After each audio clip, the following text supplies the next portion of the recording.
대한민국의 우주 시대를 열어갈 누리호, 이제 6시간 뒤면 우주로 향하게 될 것으로 보입니다. 국민들이 성공 염원하고 있습니다. 현장에 나가 있는 나경철 앵커를 연결해서 현지 소식 전해드리겠습니다. 나 앵커 나오십시오. 네, 고흥 나로 우주센터입니다. 지난해 10월 21일이 1차 발사일이었습니다. 오늘이 6월 21일이니까 꼬박 8개월 만인데요. 오늘 2차 발사를 앞둔 누리호 준비 작업이 한창입니다. 막판까지 우려가 됐던 날씨는 현재 제가 지금 있는 나로 우주센터를 기준으로 구름이 조금 껴서 아주 막다고는 할 수 없지만 그래도 지난주 첫 번째 시도 때와 비교하면 누리호 발사하는 데는 전혀 무리가 없는 상황입니다. 오늘도 역시 한국항공우주연구원 이호성 박사 모시고 자세한 내용 알아보겠습니다. 어서 오십시오. 예, 안녕하세요. 네, 일주일도 안 돼서 네. 다시 이제 뵙게 됐습니다. 네. 자, 날씨 이야기를 좀 먼저 해야겠는데요. 지난주 같은 경우는 저희가 날씨 걱정을 굉장히 많이 했잖아요. 바람도 예. 많이 불었고요. 예, 또 비도 그렇습니다. 많이 왔고요. 사실 예. 이번 주도 좀 걱정은 됐습니다. 왜냐하면 네. 장마를 앞두고 있기 때문에 오늘 예보 자체도 비가 온다는 예보였는데 바뀌었더라고요. 네. 오늘 이 날씨 좀 어떻게 누리호 발사하는데 무리가 없을 것으로 생각을 하십니까? 예, 저희가 예상 외로 그 날씨가 사실 바닷가에서 굉장히 많이 변하잖아요. 예. 변해서 저희가 예상을 할 때도 지난주만 해도 벌써 오늘하고 내일은 좀 비가 좀 오는 듯하는 그런 네, 날씨였는데, 맞습니다. 예, 어제 아침까지도 좀 여기는 좀 비가 온다 그랬었거든요. 네. 근데 지금 보면은 아주 날씨가 환하고 제가 보기에는 아주 그 기상이 저희 발사하기 아주 좋은 날씨라고 생각이 듭니다. 바람도 없고요. 네. 예. 박사님 표정에서도 좀 읽을 수가 있는 것 같습니다. 좀 기대가 네. 되는 것 같고요. 네. 자, 지금부터 이루어지는 그 발사 과정에 대한 이야기 좀 나눠보도록 하겠습니다. 잠시 전에 10시부터 누리호가 이 발사 운용 작업에 돌입을 했습니다. 네. 발사 운용 작업 어떤 작업을 의미하나요?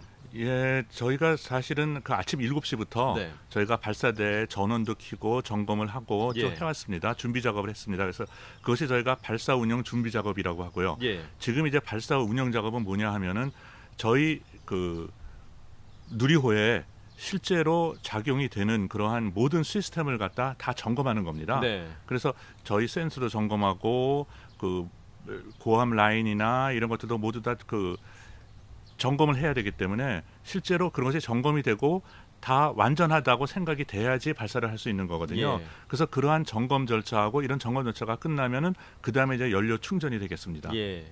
그러니까 네. 종합적인 점검이다라고 네, 볼 수가 있을 그렇습니다. 것 같은데요.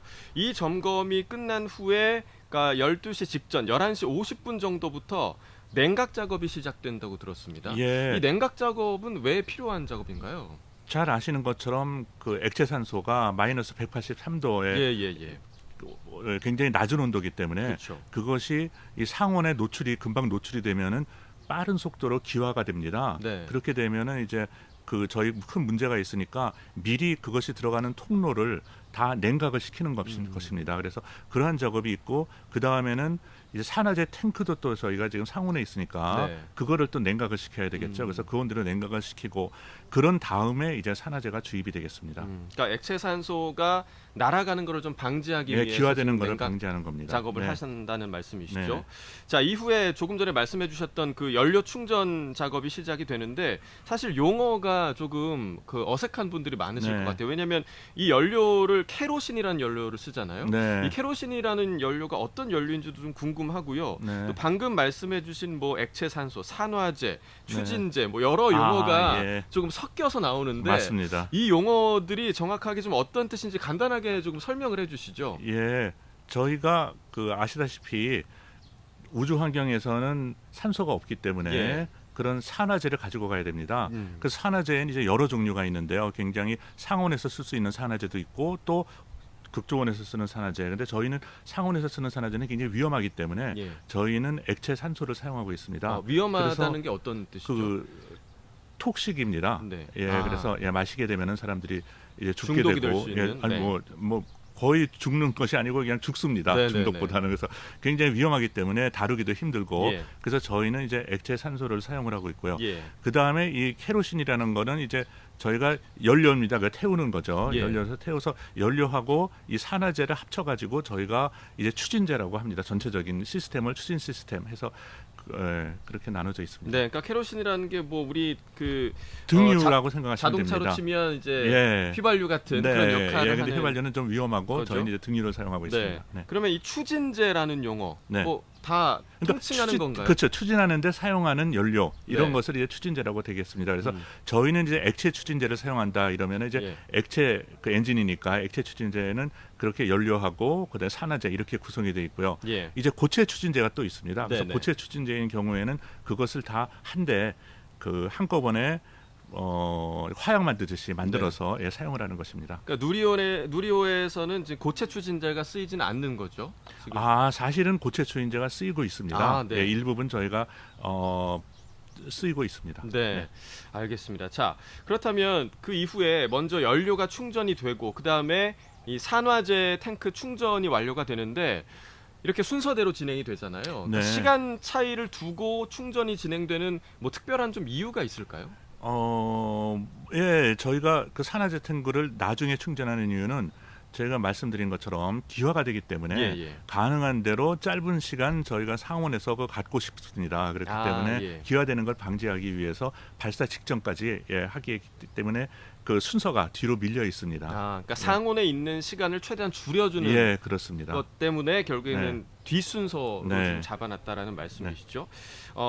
계속해서 이제 그 산화제 충전을 한 뒤에도 계속해서 보충 충전을 한다고 들었어요. 예, 지금 보충 말씀드린 충전의 대로 개념은 어떤 건가요? 말씀드린 대로 계속 기화를 하기 때문에 기화되는 부분은 또 저희가 배출 밸브로 네. 바깥으로 내보냅니다. 안 그러면 계속 압력이 쌓이게 되니까요. 그래서 아. 내보내게 되기 때문에 그렇게 되면 다시 그걸 또 보충을 해줘야 됩니다. 네. 그렇기 때문에 저희가 끝에 마지막 단계까지 계속 저희가 원하는 양을 보충을 계속 하고 있습니다. 그러니까 계속 기화가 되기 때문에 그 기체가 된 부분을 밖으로 배출을 네. 해주고 그 부분을 산화제를 다시 충전해준다라는 그렇습니다. 말씀이시군요. 알겠습니다.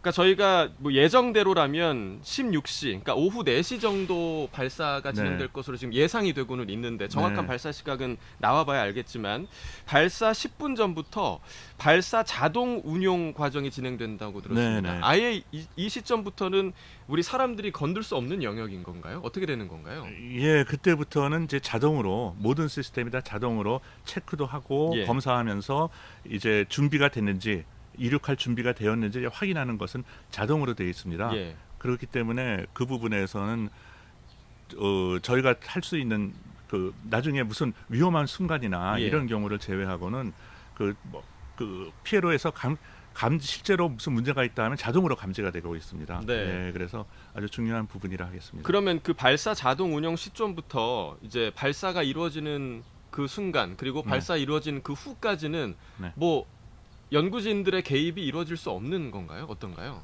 저희가 그것을 어떻게 순서를 바꾸거나 네. 아니면 방향을 바꾸거나 이렇게 할 수는 없습니다. 이미 그래서 정해진 나쁜 대로. 경우에는 어떤 그 나쁜 신호나 이런 것들 때문에 또는 저희가 그 궤도가 예. 만약에 우리가 원하지 않는 방향으로 예. 이상이 있다면 이렇게 되면 이제 자동으로 폭발을 하게 돼 있습니다. 이상이 있으면 자동으로 네. 폭발이 되는 건가요? 네. 그렇군요.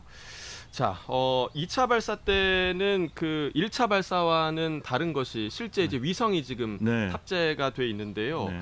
3단 속에 들어 있는 거죠. 네, 어떤 맞습니다. 위성인지 좀 설명을 해주시죠. 예, 3단 속에는 저희가 제일 먼저 이제 성능 검사를 위해서 성능 검사 그 위성이 있습니다. 그래서 그것은 저희가 국내에서 개발한 그러한 이제 부품을 예. 거기다 싣고 가는데요. 실제로 2년 동안 돌면서 우주 환경에서 국내에서 개발한 부품이 사용이 가능한지 이런 예. 것을 이제 검사를 하게 되는 그런 과정이고요. 예. 추가로 거기에 이제 4개의 그런 큐브 위성이라고 아주 예. 작은 그런 위성이 이제 탑재가 되어 있습니다. 그래서 우리의 저희 경연 대회에서 상을 받은 그러한 국내 대학교에서 2년 동안 만든 그런 큐브 위성입니다. 그래서 그런 위성들을 저희가 이제 4개를 싣고 가면서 예. 각 궤도에 그것을 이제 올려놓게 되죠. 예. 그러니까 이 성능 검증 위성이 궤도에 안착을 하게 되면 이 큐브 네. 위성들을 밖으로 좀 배출을 하게 되는 구조죠. 예. 그래서 이제 그 한 일주일 동안 네. 자기의 자세, 자기 궤도 이런 거를 이제 확인을 한 다음에 그 다음에 이제 안정화되면은 그 다음에는 이제 이틀 간격으로 이제 궤도에 올려놓게 됩니다. 네. 자, 오늘 그 누리호 발사가 성공적으로 진행이 되게 된다면 이제 많은 국민 여러분들께서 이 발사가 되는 과정들을 계속해서 지금 보시게 될 텐데 이 누리호 발사 시퀀스를 살펴보게 되면 이 단 분리가 매우 중요하다고 들었습니다. 네. 뭐 1단에서 2단, 2단에서 3단 분리가 매우 중요하다고 들었는데 이 단 분리 과정 외에 또 시청자 여러분들께서 주의 깊게 좀 봐야 할 점이 있다면 어떤 점이 좀 있을까요? 예, 단 분리도 중요하고 하여튼 모든 분야가 다 중요하다고 이렇게 네. 볼 수가 있는데요. 네. 단 분리가 중요하고 저희가 이제 또 그 페어링이나 이런 것들이 제대로 오픈이 되고 그 저희가 원하는 위치에 위성을 갖다 놔야 되기 때문에 네. 그런 부분이 다 중요하다고 할 수 있겠습니다. 네. 예. 그러니까 지난 1차 발사 때는 결국에는 그 고도까지는 진입을 했잖아요. 목표했던 네네. 고도까지는 갔지만 3단 추진제 연소가 조금 빨리 되면서 문제가 됐었는데 네. 구체적으로 그때 어떤 점이 좀 실패의 요인이었나요? 저희가 그때 이제 많이 아마도 그 신문지상이나 통해서 뉴스를 통해서 다 알고 계시리라 네, 생각이 네, 네. 드는데요. 저희 그 가장 큰 문제는 3단 엔진이 일찍 종료가 된 겁니다. 네. 그래서 그 왜 일찍 종료가 됐냐면은 이제 그 산화제가 누출이 돼서 그렇고 없어진 거죠. 예. 저희가 원래보다. 그래서 왜 없어졌나 이걸 보니까 저희가 그 어떤 그 내부에 있던 센서에 그 문제가 저희 제가 좀 죄송합니다. 네네. 그 고압 탱크 네. 이런 것들이 내부에 있는데 그것에 이제 고정하는데 문제가 있었다 이렇게 저희가 결론이 나왔습니다. 네. 그래서 그 문제는 저희가 이제 완전히 보강을 했고요. 네. 그래서 이제 다시는 이제 그런 문제가 없도록 이렇게 되어 있습니다. 네. 네. 알겠습니다. 아마 그 이번 발사가 성공하느냐 안 하느냐 이 부분에 대해서 이제 많은 분들이 관심을 갖고 계실 텐데 오후 4시에 발사가 되면 이후에 어느 정도 시간이 지나면 이번 발사 성공했다라는 결론이 좀 나올 수 있을까요? 일단은 그 발사가 되면은 이제 저희가 그 궤도에 위성이 있는지 확인을 해야 됩니다. 예. 그래서 그것을 확인을 하는데 이제 계속 돌고 있으니까 그것을 저희 지상국하고 같이 만나는 시간에 만나서 해야 됩니다. 그래서 그 저희가 지금 여러 가지 그 외국의 지상국에서도 그것을 받고 있거든요. 그래서 예. 그런 신호가 들어오는 대로 저희가 위치를 알 수 있는데 최종으로는 실제로 그 위성이 저희 그 지상국하고 우리 항우연에 있는 지상국하고 위성에서 모든 데이터를 자기가 그동안 했던 그 발사하면서 했던 그 모든 데이터를 줘야지 저희가 이제 알 수가 있습니다. 네, 그렇죠. 예, 그래서 그 전까지는 이제 비콘이라고 그러는데 예. 이제 단기적인 그런 신호만 보내줘서 저희가 그것을 그러니까 읽고 그 다음에 위치를 예측을 할 수가 있는 거죠. 궤도를. 그럼 네. 궤도상에 있다는 거는 이제 확인이 되는데 정확히 그 동안에 이제 어떤 일을 하고 어떻게 했다는 거는 네. 저희가 내일 새벽에 내일 그 새벽이요? 지상국에서 모든 데이터를 다운 받으면은 그 다음에 알 수가 있습니다. 네. 그러니까 16시 이후에 한 5시 조금 지나서 좀 발표가 있을 거라고 네. 얘기를 하더라고요. 네네. 그때 되면 어느 정도 윤곽이 좀 잡힐 수는 예, 그때 있는 건가요? 되면은 저희가 그 위치를 그 받을 수는 네. 있어서 대강의 위치를 알 수는 있습니다. 그러니까 예. 위치가 잡혔는지 안 잡혔는지 정도는 네. 확인이 가능한 확인합니다. 수준이다라는 네. 말씀이시죠. 알겠습니다. 자, 누리호 이번 발사 목적이요. 1.5톤급 실용 위성을 지구 저궤도 그러니까 700에서 800km 네. 상공에 올려놓는 겁니다. 8월에 이제 달 궤도선 발사도 지금 예정이 돼 있는데요. 사실 언제쯤 우리가 이런 무거운 통신 위성 같은 것을 고궤도 그러니까 지구 정지 궤도에 올리는 기술 완성할 수 있게 될까요? 예, 저희가 그러니까 지금은 사실은 이제 굉장히 그거에 비해서 작은 위성을 해서 저희 예. 위성 누리호로는 지금 그런 역할을 할 수가 없고요. 예. 더 큰 발사체가 필요하겠죠. 그래서 더 큰 발사체가 필요하기 때문에 저희가 이제 차세대 발사체를 위해서 하고 있습니다. 그래서 이제 2030년이 되면은 아마도 우리 국내에서 개발한 그 차세대 발사체로서 네. 달로 저희의 달 착륙선을 보낼 수 있으리라 이렇게 생각이 듭니다. 2030년 정도로 네. 예상을 하신다라는 네. 말씀이죠. 알겠습니다. 자, 마지막으로 좀 조심스러운 질문이지만 오늘 누리호 발사 성공할 거라고 네. 예상하십니까?